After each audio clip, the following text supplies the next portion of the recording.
Hello everyone, welcome back to my channel Raghav education UPSC. मैं हूं श्वेता। तो आज के इस वीडियो में हम डिस्कस करने वाले हैं अबाउट द सुकरयान मिशन, जो कि रिसेंटली गवर्नमेंट ने अनाउंस किया था।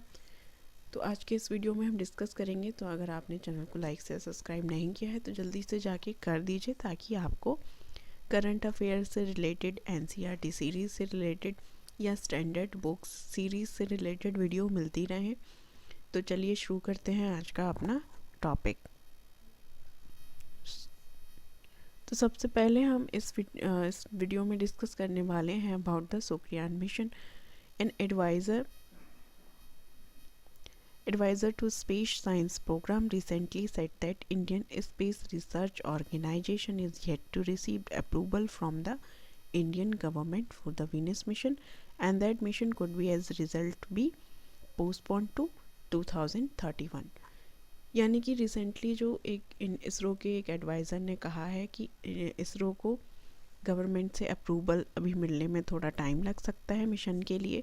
तो इसीलिए मिशन जो है वो पोस्टपोन हो सकता है 2031 तक, जो कि पहले गवर्नमेंट ने 2024 तक 4 में लॉन्च करने की संभावना जताई थी। बट ये मिशन पोस्टपोन हो सकता है क्योंकि कुछ अप्रूवल्स अभी बाकी हैं। तो चलिए पढ़ते हैं इसके बारे में कि ये मिशन क्या है और किस तरीके से भारत जो है वो इस मिशन पे काम करेगा। Fine. So now we are going to discuss about the mission. So it is called also called Venus mission, यानी कि जो सुकरयान मिशन है वो वीनस मिशन के नाम से भी जाना जाता है। तो ये मिशन जो है वो एक ऑर्बिटर मिशन है। याद रखिएगा, प्रीलिम्स के लिए इम्पॉर्टेंट की पॉइंट्स है। Scientific payload currently include high resolution synthetic aperture radar and ground penetrating radar। यानी कि इस मिशन में यूज़ किया जाएगा कुछ synthetic high resolution aperture radars का एंड ग्राउंड पेनिट्रेटिंग रडार्स का।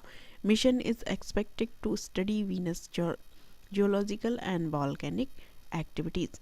तो जो मिशन है वो स्टडी करेगा, यानी कि हमारा जो भारत है वो स्टडी करेगा इस मिशन के थ्रू जियोलॉजिकल एक्टिविटी के बारे में, वॉल्केनिक एक्टिविटी के बारे में। जो वीनस प्लैनेट है उस पे जाके भारत रिसर्च करेगा वहाँ की जियोलॉजिकल एक्टिविटी के बारे में, और वहाँ पे किस तरीके से वॉल्केनिक एक्टिविटी होती है, किस तरीके का इमिशन है वहाँ पे ग्राउंड पे, या वाइंड स्पीड क्या है वहाँ की, क्लाउड कवर कैसा है, एंड प्लानिटरी जो अदर करेक्टरिस्टिक्स हैं उनके बारे में भारत वहाँ स्टडी करेगा।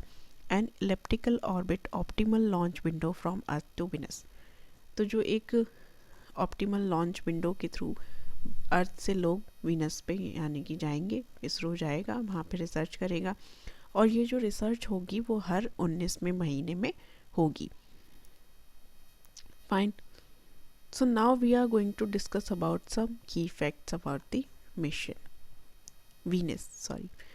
तो जो वीनस प्लैनेट है उसके बारे में अब हम यहाँ पढ़ेंगे कि वो किस तरीके का वहाँ पे एनवायरनमेंट है और किस तरीके का एटमॉस्फेयर है वहाँ पे। So now we are going to discuss about the Venus. Venus is often called Earth twins because they are similar in size and structure, but Venus had extreme surface and heat and dense toxic atmosphere। यानी कि Venus जो है वो अर्थ की ही तरह है, उसका structure भी अर्थ के ही यानी कि पृथ्वी की तरह है, और साइज़ भी पृथ्वी के ही बराबर है। बट वीनस का जो एटमॉस्फेयर है और सरफेस है वो काफ़ी हीटिंग है वहाँ पे, डेंस है और टॉक्सिक एटमॉस्फेयर वहाँ का है। अर्थ की तरह जो है वहाँ का एटमॉस्फेयर जो है वो एडोप्टेबल नहीं है। And it rotate very slowly on its axis. तो ये जो रोटेट करता है वो कुछ बहुत धीमी गति में रोटेट करता है। एक दिन में वीनस जो है वो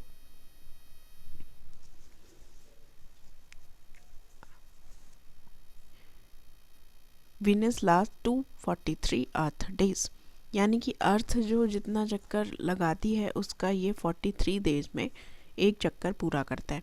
then thick atmosphere of Venus trap heating creating runway green house effect making it hottest planet in our solar system. Fine. तो यहाँ पे इसका मतलब है कि जो वीनस है वो रोटेट स्लोली यानी धीमी गति से रोटेट करता है, और ये जो समय लेता है एक चक्कर को पूरा करने में वो 2243 अर्थ डेज के बराबर होता है। और इसका जो एटमॉस्फेयर है वो काफ़ी थिक होने के कारण वहाँ पे काफ़ी हीट क्रिएट होती है, और ग्रीन हाउस इफ़ेक्ट भी वहाँ पे काफ़ी मात्रा में पाया जाता है। इसीलिए ये सोलर सिस्टम का हॉटेस्ट प्लैनेट भी कहा जाता है। Post find a possible indicator of microbial life has been observe in the cloud of Venus. तो जो क्लाउड है वीनस के, वहाँ पे माइक्रोबियल लाइफ को ऑब्जर्व किया गया है साइंटिस्ट के through. Unlike the other planet in our solar system, Venus spine clockwise on it arcs. तो जो अदर प्लैनेट्स हैं उसकी तरह जो वीनस है वो क्लॉकवाइज ही रोटेट करता है अपने एक्सिस पे। फाइन। सो अब हम देखते हैं कौन कौन सी कंट्रीज जो हैं वो भारत के साथ कोलैबोरेट करेंगी इस मिशन में।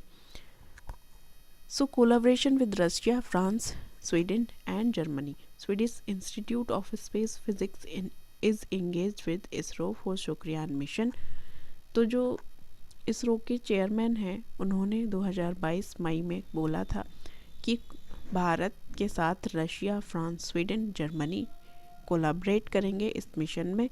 और जो Swedish Institute of Space physics है वो इसरो के साथ एंगेज्ड है इस मिशन के लिए। तो ये कंट्री हैं जो शुक्रियान मिशन में कोलैबोरेट करेंगी भारत के साथ। तो भारत की जो यानी कि जो इंडियन गवर्नमेंट है उसने इस मिशन के लिए 13,700 करोड़ का बजट पास किया है। और ये एक इम्पॉर्टेंट मिशन हो जाता है भारत के लिए, क्योंकि कुछ अदर कंट्री हैं जैसे यूएस है, यूरोपियन यूनियन है, ये कंट्रीज़ भी जो है वो 2031 तक वीनस मिशन को लॉन्च कर सकती हैं। चाइना मे बी 2026 तक इस मिशन को लॉन्च कर सकता है।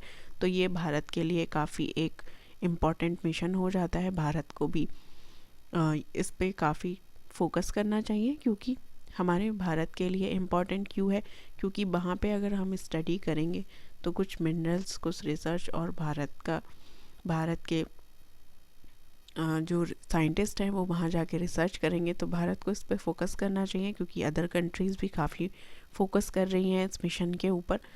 तो ग्लोबल लेवल पे रिसर्च में परफॉर्म करने के लिए भारत के लिए एक इम्पॉर्टेंट मिशन हो जाता है। तो वहाँ पे अगर हम स्टडी करेंगे तो कुछ मिनरल्स के बारे में इस मिशन में भारत जो है वो स्टडी करेगा, वहाँ के एटमॉस्फेयर के बारे में स्टडी करेगा, जिससे वहाँ पे कुछ मिनरल्स भी पाए जा सकते हैं जो भारत की हेल्प कर सकते हैं। और भारत वहाँ पे जाके समझ सकता है, भारत के जो साइंटिस्ट हैं वो वहाँ जाके रिसर्च करके ये पता कर सकते हैं कि वहाँ पे जीवन यापन संभव है या नहीं है। तो आज की इस वीडियो में इतना ही। नेक्स्ट वीडियो में हम मिलेंगे नेक्स्ट टॉपिक के साथ, और करंट अफेयर्स के टॉपिक्स हम नए नए वीडियो उन पे बनाते रहेंगे। तो आपने चैनल को लाइक शेयर सब्सक्राइब नहीं किया है तो जल्दी से जाके कर दीजिए, ताकि आपको करंट अफेयर्स से रिलेटेड वीडियो मिलती रहें। और ये एक इम्पॉर्टेंट टॉपिक है यूपीएससी मेंस के लिए भी, और प्रीलिम्स से भी इससे क्वेश्चन आ सकते हैं कुछ। तो इस टॉपिक को ध्यान से पढ़िएगा, और अगर आपको कुछ भी डाउट है तो कमेंट सेक्शन में जाके कमेंट में आप कर सकते हैं।